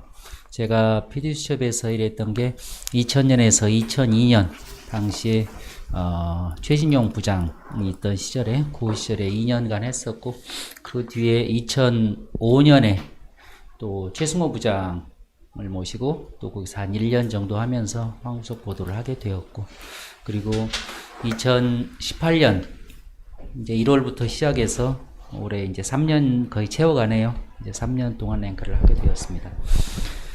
PD수첩이 처음에 2018년 새로 새 출발하게 되었을 때 상당히 심적으로 부담이 많았습니다. 뭔가 공영성에 대해서 얘기하고 그런 이야기를 많이 했는데 그것을 프로그램으로 보여줘야 되는 그래서 무능한 그 저널리스트가 아니고 유능하면서도 내용이 알찬 그런 것을 보여줘야 된다는 그런 강박이 되게 2018년에 컸었고요. 돌이켜보면 지난 3년 동안에 2018년에 저희가 생각하기에는 야성을 회복하는 시기였다고 봅니다. PD수첩이 새로운 야성을 회복하는 시기였고 2019년이 내부적으로 좀 더 시스템적으로 정비하는 그런 시기가 2019년이었다고 생각되고 이제 2020년 올해 들어와서는 좀 더 강하고 다채로운 그리고 조금 더 완성도 있게 또 이것을 롱런하기 위해서 우리는 어떻게 해 나가야 되는가 하는 그런 이제 고민이 조금 더 깊어지는 그런 시기라고 생각이 됩니다. 그런 와중에 이제 저희 PD수첩이 2018년의 고민 그리고 그 이전에 전년도에 선배들이 했던 그런 고민을 바탕으로 저희가 이제 데스킹과 팩트체크에 대한 가이드라인을 만들게 되었습니다. 그래서 그 부분에 대해서 제가 좀 소개를 드릴 텐데 사실은 지난 3년 동안 2018년에서 지금까지 지난 3년 동안 저희가 소송을 한 40여 차례 이상 당하고 있는데요. 전승입니다. 전승이고요. 40전 40승이라고 보시면 되고요. 다음 주에도 가처분이 하나 들어와 있긴 한데 뭐 무난하게 우리가 방어할 수 있을 거라고 생각합니다. 그래서 이 PD수첩이 2018년에 들어서면서 정론 보도를 복원하고 야성을 깨우치고 그리고 그러기 위해서는 당연히 실명으로 보도한다. 취재한 것에 근거해서 팩트와 주장을 구별한다. 그래서 그러다 보니까 훨씬 더 이제 소송이 많아지게 되었고 그건 불가피한 것이기도 했었고 그래서 지난 20년 동안 겪었던 소송을 거의 3년에 걸쳐서 막 급하게 이렇게 겪은 그런 경우라고 보고요. 그런 면에서 놓고 봤을 때 우리 내적으로는 좀 더 팩트체크를 더 분명하게 하고 또 데스킹을 하면서 PD의 자율성을 어떻게 키워나갈 것인가 이러한 고민 속에서 이제 데스킹과 팩트체크에 대한 가이드라인을 만들게 되었는데 사실은 저희 프로그램이 그렇게 하루 이틀 사이에 만들어지지 않고 보통 8명의 PD들이 8주 텀으로 이렇게 돌아가기 때문에 한 PD당 한 아이템당 2달 정도의 시간을 갖습니다. 보통. 그래서 처음에 기획할 때의 이야기가 있고 그 다음에 실제 취재와 촬영했을 때의 이야기가 있고 마지막에 후반 작업했을 때의 이야기가 있는데 각 단계별로 대단히 팩트체크와 그 다음에 데스킹이 조금 더 촘촘하게 지금 이제 진행되고 있습니다. 그리고 작은 실수라도 사실은 큰 법적인 문제가 될 수 있고 또 작은 실수가 나왔을 때에조차라도 이게 큰 신뢰의 위기가 있을 수 있기 때문에 훨씬 더 이 부분에 대해서 우리 스스로 가혹할 정도로 지금 하고 있는 상황입니다. 단언컨대 아마 저희가 대한민국 어떤 프로그램보다도 사실은 어떤 뉴스보다도 데스킹과 팩트체크를 세게 할 겁니다. 그 정도로 집요할 정도로 저희가 하고 있는데요. 기획 단계에서 PD와 작가가 논의하고 그래서 PD가 어떤 발제를 하게 되는데 물론 이제 아이템을 발제하는 건 PD만 하는 것이 아니고 부장이 발제할 때도 있고 또 프로듀서가 제안할 때도 있고 팩트체크 팀장이 이렇게 제안할 때도 있고 그러는데 그 가장 큰 문제의식은 그거예요. 아이템이 제기되면 도대체 무슨 이야기를 하려고 하는가? 그 메시지의 핵심이 무엇인가? 이게 사실 가장 큰 부장의 질문입니다. 그것에 대해서 PD는 답변을 해야 됩니다. 나는 무슨 이야기를 하고 싶다. 그것에 대해서 답변을 해야 되고 두 번째 답변은 크게 놓고 보자면 볼만하겠는가? 그러니까 그것을 어떻게 볼만하게 만들 것인가 그것을 또 묻습니다. 그래서 그것은 방법이나 또는 어프로치 또 어떻게 촬영 자원들을 배치할 것인가 그런 문제인데 그 두 가지를 사실은 통과해야 되는 것이고 그 부분이 첫 번째 데스킹이라고 보시면 됩니다. 그리고 실제 취재와 촬영 과정에 들어가면 사실은 우리가 2018년부터 팩트체크 팀을 따로 분화시켰어. 팩트체크 팀장도 있고 팀원도 있지만 제작진과는 별도의 이 팩트체크 팀이 제작진의 이런저런 취재와 프로그램 내용에 대해서 독립적으로 이렇게 물어보게 됩니다. 이것이 사실인가? 이 자료는 어떻게 구하게 되었는지 또는 이 자료가 갖는 의미는 무엇인지 이런 것을 독립적으로 묻기 때문에 조금 의미가 있는 것이죠. 근데 팀 내부에서의 활발한 토론도 중요하지만 그 팀이 제작팀과는 별도로 팀 내에서 팩트체크 팀이 이것을 물어보고 또 어떤 부분에 대해서는 확인을 좀 요청하고 또는 팩트체크 팀이 그 내용이라면 우리가 조금 더 다른 내용을 보강해서 전달해 주기도 하고 이런 역할을 하게 됩니다. 그렇지만 이건 취재나 촬영 과정에서 가장 핵심적인 팩트체크는 취재진 당사자 자신입니다. PD와 PD를 중심으로 작가와 이 팀이 취재하는 과정에서 팩트체크를 사실상 해 나가는 거고 그것이 기본적으로 주춧돌이 제대로 서야 이제 다음 작업으로 가는 거죠. 다음 작업이 이제 편집 단계 후반 작업인데 이 과정이 편집 구성안이 나오면 의견을 다 냅니다. 편집 구성안이 이제 방송한 일주일 전에 또는 늦으면 한 4, 5일 전에 나오게 되면 그것에 대해서 부장이 의견을 내고 팩트체크 팀이 의견을 내고 그다음에 프로듀서인 앵커가 의견을 내고 그런데 각자 초점은 좀 다릅니다. 부장은 원래 자기가 기획했던 그 기획안에 문제의식이 제대로 살아있는가 그 기획안의 문제의식이 제대로 취재되었는가 이런 것을 이제 편집 구성안을 점검하게 되고 팩트체크 팀은 훨씬 더 법적이고 그 다음에 이것이 사실인가 아닌가 그걸 가지고 다투게 되죠. 그 측면에서 계속 묻게 되고 그 다음에 이제 프로듀서는 이것을 어떻게 하면 더 쉽게 잘 전달할 수 있는가 그리고 여기서 어떤 것이 더 중요한데 이것이 너무 좀 쉽게 너무 많이 알아서 당신들이 너무 쉽게 넘어간다라는 그런 이야기들이 주로 이제 이야기 되죠. 그래서 서로 강조의 초점이 다른데 똑같습니다. 그렇게 해서 이제 편집 구성한 단계에서 각자의 세 측면에서 제작진에게 이제 이야기를 하게 되고 그 피드백을 그대로 전달하면 이제 PD와 그 제작진이 다시 한번 그 부분을 가지고 편집하는 단계에서 다시 그것을 이제 더 정리하고 한 번 더 곱씹어 보는 기회가 되는 거죠. 근데 영상 시사 단계에도 똑같은 일이 벌어집니다. 그러면 그렇게 최초에 글로 된 편집 구성안에 대해서 이런 의견을 냈는데 그 부분에 대해서 일요일 날 오후 4시에 방송 이틀 전에 다시 편집 완성본을 가지고 다시 모이게 됩니다. 부장, 그 다음에 팩트체크 팀장, 프로듀서인 앵커 이렇게 모여서 그 이야기를 다시 하게 되는 거죠. 영상을 봤을 때 저 부분은 너무너무 저건 충격적이다. 이거는 당신들이 보기에는 너무 이거를 쉽게 생각했다. 이거는 글로 봤을 때와는 또 다른 느낌이다. 그래서 그 각자의 측면에서 다시 묻게 됩니다. 또 한 번. 그래서 기획 의도를 살렸는가? 이것이 법적으로 문제가 없는가? 그 다음에 이것이 구성적으로 시청자들에게 잘 전달되게 만들어져 있는가? 이 세 가지 질문을 또 받게 됩니다. 영상을 가지고.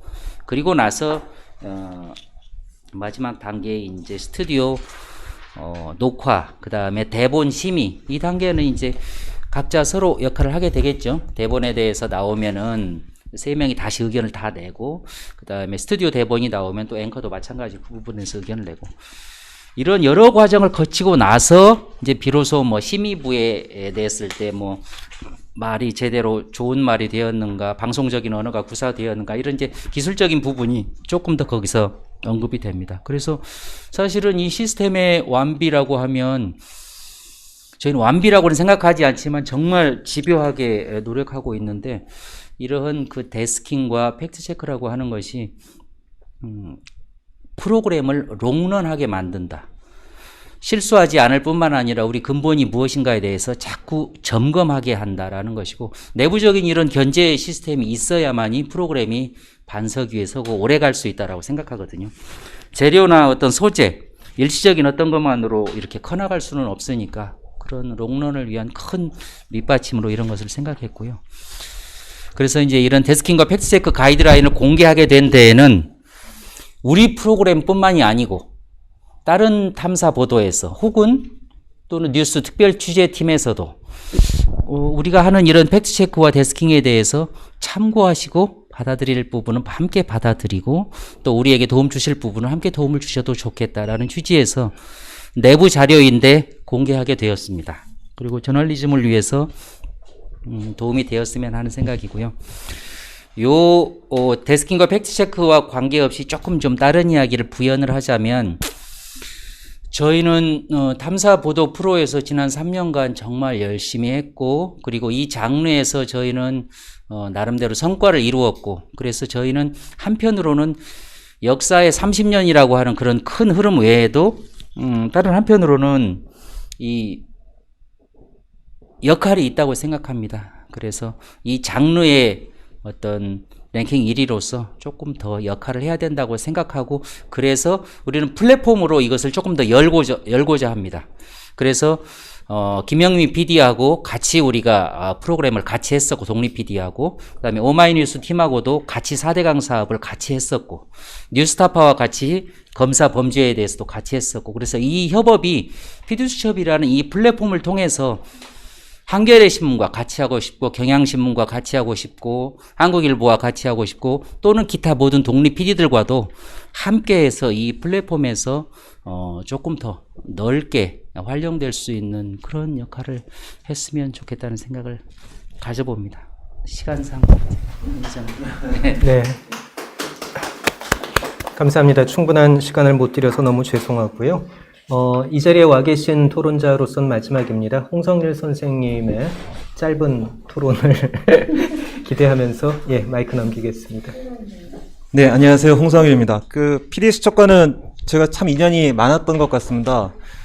서강대학교 원영재 교수, 그다음에 박혜경 박사, 그다음에 제가 2008년도에 PD저널리즘한 책을 쓰기도 했고, 그때 이제 인터뷰를 했던 분이 오늘 토론에서 언급됐던 최준용 MBC 전 사장. 지금 최준용 사장님도 학계로 이제 자리를 옮기셔가지고 제가 출강하고 있는 한국예술종합학교에서 자주 뵙고 있습니다. 그러다 보니까 제 인생에서 PD수첩은 여러 번 만났던 것 같습니다. 더군다나 이충근 PD랑 같이 만들었던 그 당시 이제 엄기영 사장 때 시사제작 교양 가이드라인, 제작 가이드라인도 그때 같이 만들었던 기억이 있는데요. 제가 박사과정 때. 오늘 또 팩트체크 가이드라인을 보니까 또 그때가 생각나가지고요. 굉장히 반갑기도 합니다. 그래서 제가 PD수첩과 이렇게 인연이 많다라는 것은 저뿐만이 아니라 모든 시청자들도 그럴 거라고 생각을 합니다. 벌써 30년이 되었잖아요. 30년은 이제 한 세대를 의미하는 건데 다음 세대를 어떻게 준비할 것인가가 이제 PD수첩 혹은 MBC 시사교양 제작국의 숙제가 아닐까 싶습니다. 그래서 저의 토론 제목은 87 민주화운동과 2016 촛불혁명 그리고 도래하는 PD저널리즘 2.0이라는 토론 제목을 달아봤습니다. 이미 말씀 많이 되었던 것과 같이 PD수첩은 87 민주화 항쟁의 산물입니다. 자, 그렇다고 한다면은 또 다른 우리 한국 사회의 급격한 변화를 가져왔다고 평가받는 촛불혁명은 어떤 프로그램을 낳을 것인가에 대한 숙제, 고민, 지금 필요한 시점이 아닌가라는 생각도 들고요. 그렇다고 한다면 PD수첩도 이 고민 속에서 새로운 어떤 변신을 도모해야 될 때가 아닌가라는 생각이 듭니다. 그리고 제가 앞서 말씀드렸듯이 제가 말씀드리는 것은 모두 PD저널리즘에 대한 기본적인 애정을 담고 있는 것이기 때문에 혹시 저의 비판이 조금 듣기 거북하시더라도 그 점을 좀 감안해 주셨으면 좋겠습니다. 근데 제가 보니까 여전히 그 PD수첩 1.0이라고 우리가 부를 수 있다고 한다면 이거는 87년 체제의 산물 속에서 있지 않은가라는 생각이 많이 들었습니다. 그것은 대체로 굉장히 남성 중심주의적이었다는 측면도 들고요. 여러 에피소드에서 그런 부분들이 SNS에서 언급되었던 것을 봤고 또 사회 봐주시는 윤태진 선생님도 칼럼을 통해서 그런 이야기를 했던 것도 확인이 되었고요. 또 그 외에도 뭐라고 할까요? 우리가 보통 기자나 PD에 기대는 그 지사주의 같은 것들도 여전히 강건하다라는 느낌이 많이 듭니다. 우리가 이러한 아젠다를 열심히 하고 있고 자 이걸 했으니까 시청자 여러분 잘 판단해 주십시오라고 하는 근데 과연 그러한 소통 모델이 2020년에도 여전히 유효할 것인가? PD저널리즘이 PD수첩이 묵묵히 자신이 했던 것들을 계속하는 것에 대해서는 큰 박수를 보냈지만 그것들을 조금 더 좋아지게 만들 수 있는 방법은 없을 것인가에 대한 제언을 조금 드리고 싶었습니다. 그래서 제가 토론문에서 썼던 이 표현은 조금은 가슴이 아프지 않을까라는 생각이 드는데요. 지나치게 엄숙했거나 남성 중심주의적이었고 교조적이었을지도 모른다. 수백 수천 건의 뉴스가 매일 쏟아지는 뉴스 복제 시대에 PD 저널리즘은 혹은 PD 수첩은 언뜻 의미는 크지만 낡고 지루한 뉴스로 시청자의 선택으로부터 외면받는 지경에 이른 것은 아닐까라는 말씀을 좀 하고 싶었습니다. 그리고 이 표현을 하면서 계속 고민을 했습니다. 제가 이 표현을 하는 것이 맞는지 안 맞는지. 그리고 오늘 토론을 하러 오기 전까지도 이걸 좀 수정했으면 좋겠다는 생각이 많이 들었습니다. 뭐냐면은 더 좋은 반향을 얻을 수 있는 기회를 놓치는 것은 아닌가라고요. 물론 뭐 말을 조금 바꾸는 걸 수도 있겠지만 지금보다 더 잘 됐으면 하는 바람이 있는 것입니다. 그렇다면 PD 저널리즘 2.0은 어떻게 해야 되는가? 이 부분은 저희 토론문을 읽어보도록 하겠습니다. 저는 그 거리의 만찬이란 KBS 프로그램이 꽤 인상적이었습니다. 그래서 이걸 PD 저널리즘으로 보지 않으시더라고요. 근데 마찬가지로 PD가 집중적으로 연출을 하고 있고요. 여성 진행자 출연시키고요. 바로 이 여성 진행자 중에 박미선 씨 같은 경우에는 우리가 흔히 586이라고 하는 사람들 중에서 소외되어 있던 여성 586입니다. 이분이 권혜연 씨랑 학번이 같더라고요. 같은 한양대 영화과 출신이기도 하고요. 그런 사람을 전면에 내세워서 여성 586의 입장에서 세상을 바라보는 것, 이거는 어떻게 보면은 촛불혁명 이후에 2.0, PD 저널리즘 2.0이 한 번쯤은 생각해 봐야 할 대목이 아닌가라는 생각이 좀 들었고요. 상당히 권위를 내세우지 않고 주로 공감하고 또 시청자에게 직접 마이크를 넘기는 일도 빈번하게 벌어집니다.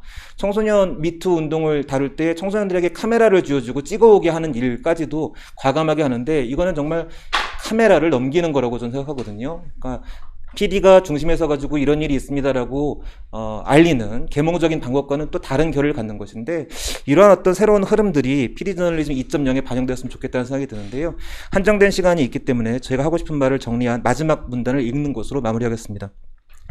향후 PD 저널리즘은 어떻게 변화해야 하는가? PD 저널리즘 1.0이 87 체제하에서 언론사 내부의 조직구조 역학 속에서 태동된 것이라면 PD 저널리즘 2.0은 촛불혁명하에서 시민들의 감정구조를 읽어내고 그들과 연대하며 PD에 대한 근본적 재정의를 통해 새로운 변화의 실마리를 찾아야 할 것입니다. 오늘날 방송을 할 수 있는 이들이 방송사에 소속된 이들만이 아니게 된 시점에서 PD는 크리에이터, 유튜버, 1인 창작자 모두를 포괄합니다. 시민의 일상으로 다가가 그들의 감정구조를 파고들어서 사회적 약자의 편에서 당대의 한국 사회를 파고드는 PD 저널리즘의 가치와 가능성은 굉장히 중요합니다. 다만 그것이 여전히 남성적이어야 하는가, 훈계조여야 하는가, 핍박받는 고독한 저널리스트여야 하는가 등등은 다시 한번 따져봐야 할 시점입니다. PD는 제가 보기에 PD 저널리즘 1.0의 성공도 여기 있었다고 보는데 누구보다도 사람들의 마음, 정서, 감정을 잘 읽고 귀를 기울일 줄 아는 이였기 때문에 가능하지 않았었을까. 그렇다면 PD 저널리즘 2.0은 87 민주화항쟁을 한 세대 뒤에 이은 촛불혁명의 입체성과 다양성을 얼마만큼 적극적으로 새로운 저널리즘 양식으로 끌어올 것인가에 그 성패가 달려있다라고 생각을 했습니다. 예, 저의 토론은 여기까지 하도록 하겠습니다. 감사합니다. 네, 고맙습니다. PD 수첩을 포함한 PD 저널리즘 혹은 탐사 저널리즘의 방향성에 대해서 조금 새로운 시각으로 다른 목소리로 말씀을 해주셨습니다. 이제 비대면으로 참석하고 계신 멀리 계신 토론자분들의 이야기를 들어볼 시간입니다. 우선 지금 대구에서 참여를 하실 경북대학교의 김현식 선생님 준비되어 있습니다. 김현식 선생님 한번 일단 마이크 테스트 겸 인사 한번 해주시죠. 경북대학교 김현식 교수입니다. PD 수첩 30주년을 맞이해서 이런 뜻깊은 세션에 제가 토론자를 참석할 수 있게 돼가지고 아주 저 개인적으로서 굉장히 기쁘고 그렇게 생각합니다. 그리고 그야말로 영광이라고 생각합니다. 오늘 그 세션장에 보니까 우리 최성호 전 사장님, 최성호 PD님도 계시고 우리 한학수 PD님도 계신데 가서 모처럼 좀 인사도 나누고 있으면 더 좋았을 것 같았는데 코로나가 좀 극심해서 제가 있는 대학이 국립대학이다 보니까 저희들이 출장을 자제하는 공부까지 내려와서 대구에서 하게 돼가지고 좀 아쉬운 마음이 많습니다. 제가 오늘 이 토론문을 써가지고 먼저 보내기도 했고 또 어떤 토론을 할까 이렇게 찾아보니까 제가 그동안 썼던 논문 중에 한 10편 이상이 이 PD 저널리즘과 직간접적으로 관련되어 있는 논문들이더라고요. 그래서 저도 좀 찾아보면서 좀 놀랐습니다. 제가 이렇게 관심이 많이 있기는 있었구나 이런 생각이 들었습니다. 사실 저도 현업 PD 출신으로 짧지만 PD 출신으로서 방송국 생활을 하고 그다음에 이제 공부를 계속 하게 되는 와중에 특히 이제 제가 박사 논문을 쓰기 전에 그 지인인 그 기자들도 많이 있으니까 기자들하고 이야기하면서 느꼈던 것이 지금의 공부로 계속 이어져 오지 않았나 싶은데 그때 기자들이 PD들이 만드는 PD 저널리즘 프로그램에 대해서 그게 무슨 저널리즘이야 라고 이야기를 하더라고요. 속으로 이제 제가 좀 많이 발끈했죠. 근데 지난 사람들이니까 제가 그렇게 뭐 대놓고 싸우지는 못하고 제가 아는 또 이야기들을 또 조목조목 조용히 했던 것 같습니다. 그리고 그 이후로 제가 썼던 논문에서 PD 저널리즘이 어떤 것이고 또 기자들이 갖고 있는 전통적인 저널리즘과는 또 어떤 차이가 있는지 그런 부분들을 많이 연구를 하려고 했었던 것 같습니다. 그래서 지금 4가지 정도로 제가 말씀을 드렸는데요. 말씀드리고 있는데 토론문에 사실 PD 수첩은 우리나라 텔레비전 탐사 보도의 거의 시초라고 이제 할 수 있습니다. 정말 시초는 82년도에 만들어진 KBS의 추정 60분입니다만은 그 추정 60분은 그 당시에는 시사 보도 프로그램의 개념이라기보다는 뭔가 화제성 있는 주제를 좀 더 심도 있게 이제 파헤치는 그런 프로그램입니다. 그런데 이제 그 당시 전두환 정권의 개입과 아이템 전쟁에서의 개입 등으로 인해 가지고 PD들이 뭐라 그럴까요? 좀 더 소극적으로 그게 대응하다 보니까 86년도에 와서는 프로그램 자체가 없어졌습니다. 그때 MBC PD들이 제가 조사한 바에 의하면 그때 MBC PD들이 야 우리가 만들면 KBS 추정 60분보다는 훨씬 잘 만들 수 있을 텐데 이제 그런 마음들을 많이 가지셨던 거예요. 그 당시에 뭐 윤길용 PD나 정기라 PD나 송일준 PD 이야기를 이제 들어보면 그래서 이제 그런 염원을 해서 90년도에 이제 PD 수첩이 탄생하게 되는데 저는 PD 수첩의 첫 번째 아이템 픽 봐주니까 열받았다가 PD 수첩의 갈 길을 그대로 보여준 사례라고 생각을 합니다. 픽 아줌마 열받았다는 외국의 다국적 기업에 의해서 고용된 여성 노동자들이 해고당한 이야기였거든요. 그러니까 그 선진국이라는 외국과 그 다음에 그 당시 개발도상국이었던 한국 그 다음에 사주와 노동자 그리고 남성과 여성 그러니까 어떤 외국의 다국적 기업에 근무하고 있는 여성 노동자들을 소재로 삼음으로써 PD 수첩은 우리 사회에서 토해받고 힘없는 약자들을 위한 프로그램으로 처음부터 자리매김할 수밖에 없었다. 그런 점에서 굉장히 뜻깊은 프로그램이었다 이런 생각이 들고요. 그 이후에 PD 수첩이 발전해 나가면서 기자 집단과의 또 긴장과 갈등을 갖게 됩니다. 근데 그 긴장과 갈등이라는 것이 그 분열의 갈등이 아니라 저는 서로 상호 상생하고 발전하는 그런 아주 긍정적인 역할의 긴장과 갈등이 아니었나. 그런 점에서 PD 수첩을 비롯한 한국의 텔레비전 탐사보도 프로그램들이 충분히 박수받을 만하다. 그 이후에 사실 PD 수첩 이후에 그것이 알고 싶다. 그 다음에 KBS의 추정 60분이 다시 재제작되었고요. 그 이후에 이제 기자들이 만드는 일종의 매거진 프로그램 내지는 탐사보도 프로그램들이 또 등장하기 시작했죠. 그 시사 매거진 2580이나 취재 파일 4321이나 뉴스 추적 같은. 그래서 PD 수첩 이전에 카메라 출동 정도의 고발 뉴스는 있었지만 본격적인 탐사보도 프로그램은 없었기 때문에 PD 수첩이 그야말로 아주 큰 역할을 했다. 저는 그렇게 평가하고 싶습니다. 그 다음에 이제 두 번째로 그 저널리즘을 훈련받은 기자들은 자기들이 훈련받았기 때문에 PD들이 만드는 거는 저건 선동이거나 일반적인 주장에 지나지 않는다. 라는 비난들을 많이 했습니다. 팩트 체크를 제대로 하지 않는다.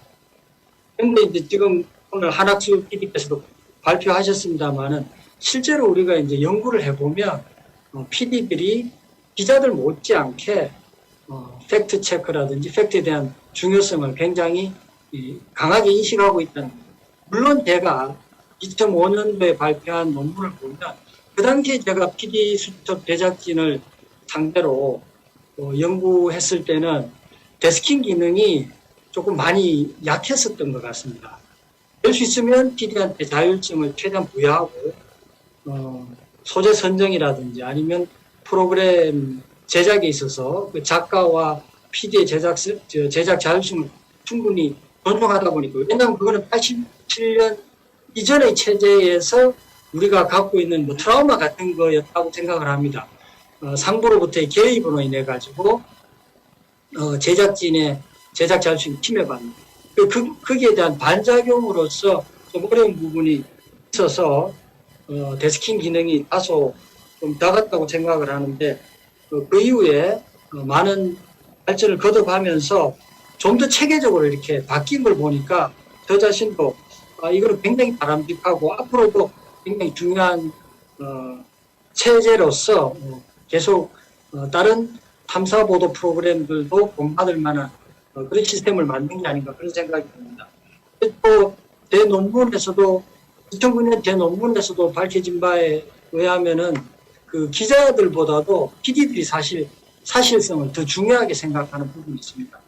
물론 또 이 이야기를 듣는 기자들은 또 동의하지 않으실 수도 있겠습니다만은 제가 설문조사를 행한 바에 의하면 이게 수치적으로 통계적으로도 입증되는 부분이 있었습니다. 그래서 PD 저널리즘 또 PD 수첩은 어떻게 보면 한국 저널리즘의 새로운 전형을 보여주는 독특한 형태로 계속 발전해 왔다, 이렇게 얘기할 수 있을 것 같습니다. 그래서 두 가지 정도로 지난 발자취를 되새기면서 제가 좀 코멘트할 수 있을 것 같고요. 그 다음에 이제 세 번째, 네 번째는 앞으로 그러면 한국의 PD 저널리즘이 어떻게 좀 더 발전할 수 있을까? 제 나름의 이제 고민을 또 의견을 좀 밝혀드리는 건데요. 이 최성호 PD께서 말씀하신 제안에 전적으로 동의하는데, 저도 이제 예전부터 이런 생각을 갖고 있었는데, 프로페스의 그 저널리즘 오브 아웃웨이지라는 그 저작에 보면은 실제 미국의 탐사 보도를 그 연구한 그 결과에 따르면 우리나라 같은 경우는 주로 고발을 위주로 하잖아요. 그래서 이제 거기서는 모빌라이제이션 모델이라고 그러는데, 동원 모델을 통해서 대중과 공중의 분노를 자아내고 그 분노를 통해서 여론을 형성하고 그 여론이 현실을 개선시키는데 이제 쓰이는 이런 발달 과정을 이제 거치게 되는데, 실제 미국의 탐사 보도들 분석해 보니 이 모빌라이제이션 모델보다도 오히려 코올리션 모델들이 굉장히 많은 비중을 차지하고 있다는 겁니다. 이 코올리션 모델은 협력 모델이라고 할 수 있는데, 그 고발 내지는 개혁, 개선의 대상과 더불어서 취재 초기부터 그 문제점을 같이 파헤치고 그 문제점에 대한 인식을 가지게 된 그 개혁의 대상이 혹은 그 고발의 대상이 이 취재진과 더불어 어떻게 현실을 개선해 나가는지, 그것까지도 그 모든 과정을 같이 취재해서 그 시청자들에게 혹은 독자들에게 보여준다는 것입니다. 그런 점에서 우리의 PD 저널리즘도 이런 부분들을 좀 참고해서 문제점뿐만 아니라 대안과 현실 개선에 대한 내용도 같이 다루면 어떨까 싶습니다. 그리고 이제 마지막으로 우리 한학수 PD께서 앞으로 PD 수첩의 여러 가지 노하우들을 뭐 독립 PD나 혹은 아니면은 다른 매체들과도 같이 연합해서 그 노하우들을 나누고 같이 하겠다고 말씀하셨는데, 저는 거기서 하나 좀 더 붙여가지고 이 지역에도 이 PD 저널리즘 혹은 탐사 보도를 하고 싶어하는 PD들과 기자들이 많이 있습니다. 그런 점에서 PD 수첩이나 혹은 키스테이션의 탐사 보도를 하고 있는 제작진들이 지역의 PD, 지역의 기자들과도 더불어서 거대 담론 위주의 아이템을 가지고 탐사 보도를 하는 것도 중요합니다만은, 지역에도 흔히 우리가 말하는 여러 가지 적폐, 지역의 문제점, 또 그것이 그 문제점들이 또 한국 전체에 나쁜 영향도 줄 수 있기 때문에 지역의 계열사의 제작진들과도 충분히 소통하고, 또 지역의 계열사들이 서울의 시스템을 보고 배우고 또 같이 협업할 수 있는 그런 기회들도 앞으로 많이 만들었으면 좋겠습니다. 시간에 압박이 있어서 제 토론은 이 정도로 마치겠습니다. 고맙습니다. 네, 고맙습니다. 멀리서 참여해주신 김현식 선생님 다시 한번 감사드립니다. 네, 마지막 토론자입니다. 고려대학교의 안수찬 선생님 역시 줌으로 지금 참여를 하고 계신데요. 연결되는 대로 그 마지막 토론 부탁드리도록 하겠습니다. 예, 안수찬 선생님. 제 얘기 잘 들리시나요? 저는 타임 7분 누르고 시작하겠습니다. 우선 오늘 저 줌으로 참석하게 돼서 정말 죄송하고요. 저는 그 고려대학교에서 현재 박사 과정 중인데 약 일주일 뒤에 박사 논문 파이널 심사가 있습니다. 여기 선생님들 아시겠습니다만 제가 지금 발등에 불이 떨어져서 수도권 외곽 모처에서 치과에서 글을 쓰다가 사실 코로나 감염보다도 뭐 이동 시간도 많고 해서 줌 참석을 말씀드렸는데 혹시 그 초반에 있었던 기술적인 문제가 저 때문에 이렇게 발생한 거라면 죄송하고요. 빨리 시간 맞춰서 말씀드리겠습니다.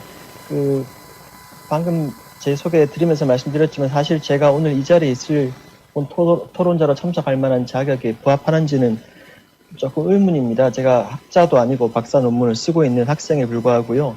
제가 지난 올해 4월에 한 22년 있었던 한겨레도 그만둔 상태여서 현직도 아닙니다. 게다가 방송에 대해서도 아는 것이 많지가 않고요. 굉장히 어중간한 위치에 있는데 저를 왜 부르셨을까 생각을 해보다가 바로 그런 어중간한 위치에 있기 때문에 그 어중간한 상태에서 발견하는 것들을 이야기해 달라는 취지가 아닐까 싶습니다. 토론문에서 제가 언급한 제목은 시간의 문제입니다. 탐사 보도와 관련해서는 시간의 문제가 매우 중요하다라고 생각해서 그 말씀을 좀 드리려고 하는데요.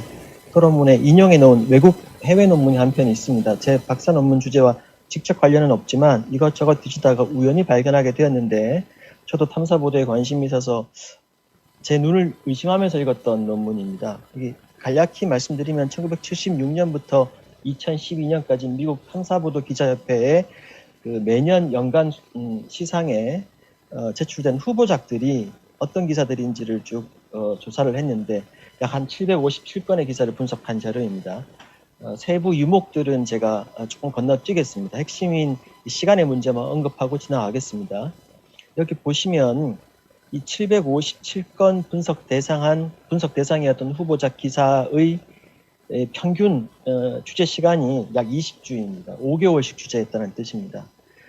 여기 뒤에 보면 논문 원본에는 어떤 이야기가 나와 있느냐 하면 아웃라이어 1년 이상 걸렸다고 응답한 아웃라이어 62건은 제외하고 나머지 평균이 이 5개월이라는 이야기가 있습니다. 실제로는 1년 이상 취재한 경우도 많다는 거죠.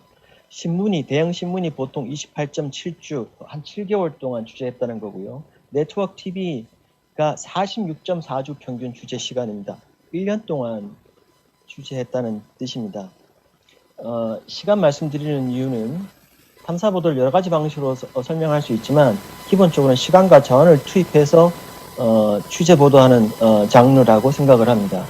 조금 전에 한학수 PD님도 말씀해 주셨습니다만 평균 8주씩 투입해서 하나의 프로그램을 준비한다는 것, 이슈를 팔로우한다는 것은 굉장히 특히 90년대에 있어서는 한국 언론계의 파격적인 시도였고 그게 오늘날 PD수첩의 탐사보도의 하나의 영역을 구축하는 데 핵심이지 않았나 싶습니다.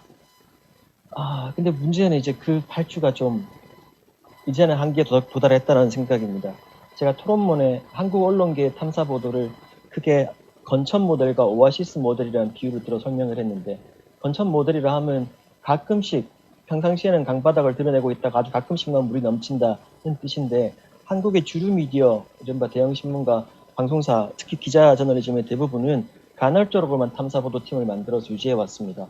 예컨대 2000년대에는 세계일보나 중앙일보가 탐사보도팀을 만들어서 이 분야를 개척했고요. 2010년대에는 한겨레나 KBS도 탐사보도팀이 대규모로 있었고 최근에 2020년대에 들어와서는 한국일보와 서울신문이 있습니다. 문제는 개별 매체로 보면 이런 탐사보도팀이 항상 만들어졌다가 사라지기를 반복한다는 데 있습니다. 이게 주류 언론이 한국에서 탐사보도를 대하는 방식입니다. 반면 PD수첩은 항상 그 자리에 있어 왔습니다. 마치 오아시스가 메마르지 않고 그 자리에 있는 것처럼.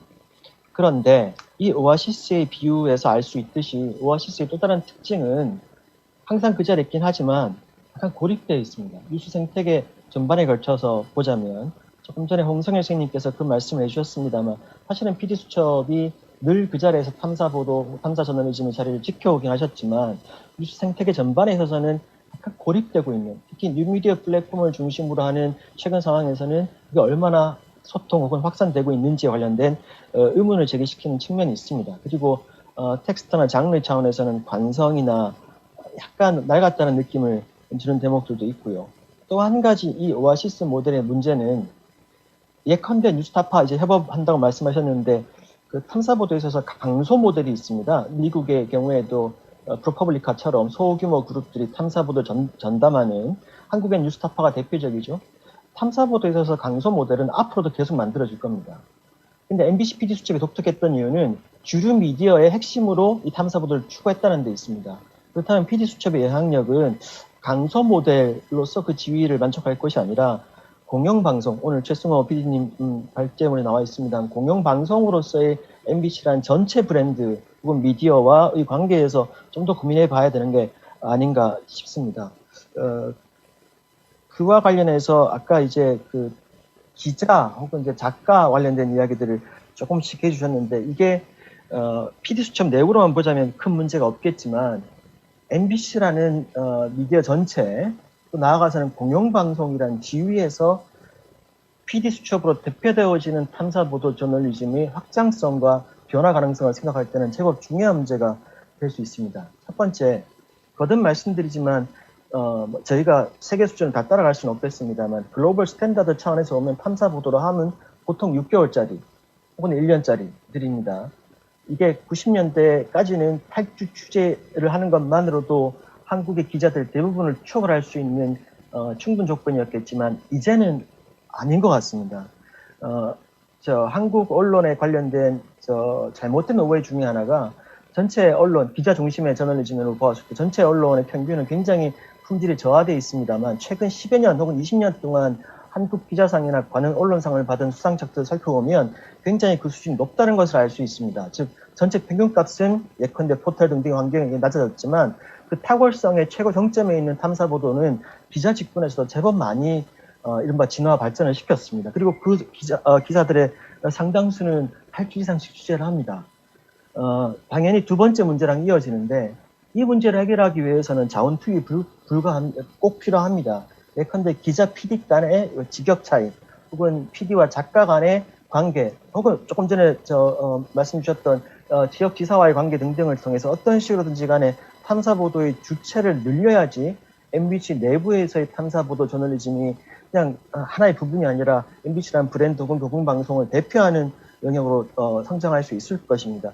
그래서 이 오아시스로서 역할해왔던 한국 탐사보도를 대표하는 브랜드였던 PD수첩이 사실은 MBC가 탐사보도를 대표하는 브랜드로까지 확장이 되고 그래야 공영방송과 공익성에 대한 대중의 신뢰를 확보할 수 있다고 본다면 PD수첩이 30주년을 맞아서 오늘에 처한 가장 큰 도전은 사실은 PD수첩 자체 내부의 문제라기보다 PD수첩과 MBC의 간극, 그다음 PD수첩과 디지털 미디어 플랫폼 간의 간극, 그다음에 PD수첩과 MBC 기자를 포함한 기자직 전반과의 간극의 문제를 PD수첩이 중심으로 잘 네트워킹하는 데 있지 않을까 생각합니다. 시간이 다 되어서 제 이야기 마치겠습니다. 이로써 저희가 6분의 토론자들의 그 이야기를 다 들어봤습니다. 사실 시간이 너무 초과됐고요. 이 학회 자체가 다음 스케줄이 있어서 저희가 좀 열띤 후속 토론을 하긴 좀 어려울 것 같습니다. 대신 마무리는 좀 필요해서요. 제가 마무리하는 것보다 오늘 대표 발제를 해주신 최승호 선생님의 한 2분 정도 마무리 얘기를 해주시는 것으로서 이 세션을 종료하겠습니다. 네, 마지막 마이크를 넘기겠습니다. 인사까지 해주십시오. 아이고, 예. 아니, 우리 자장님이 좀 정리를 해주셔야 되는데, 제가. 하여튼 30주년 PD수첩 맞았다라는 것만 해도 영광스러운 일 같습니다.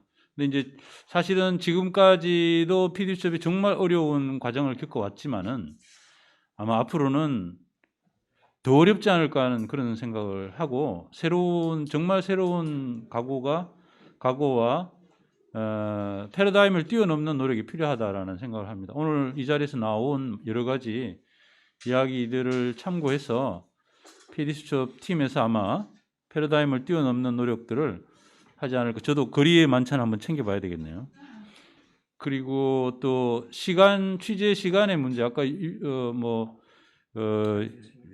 6개월이라는 말씀도 하셨는데, 우리 황우석 취재가 그때 6개월 걸렸죠? 6개월 걸려가지고 황우석 그 줄기세포 사기극을 밝혔듯이 PD수첩도 그런 걸 해야 되고, 또 스스로 밝혔듯이 그 협력 모델을 발전시켜 나가는 그런 부분들도 굉장히 필요하다라고 생각을 합니다.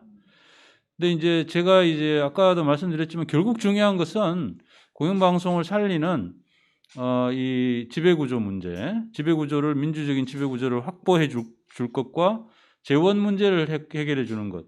이 두 가지가 사실은 대한민국 사회를 위해서도 가장 중요한 일이 아닌가. 저는 민주주의가 제대로 발전되기 위해서는 꼭 필요한 것이 아닌가 하는 생각을 합니다. 그 선상에서 아마 PD수첩이 충분히 발전할 수 있는 또 다른 토대를 가질 수 있지 않을까 하는 말씀을 드리면서 오늘 너무 감사드립니다. 네. 이것으로 공영방송과 저널리즘 그리고 탐사보도라는 주제의 그 한국언론정보학회가 주최하고 MBC가 후원한 세션을 마무리하겠습니다. 참여해주신 선생님들 그리고 유튜브로 시청해주신 많은 분들께 다시 한번 감사 인사드리면서 이것으로 마치도록 하겠습니다. 고맙습니다. 감사합니다.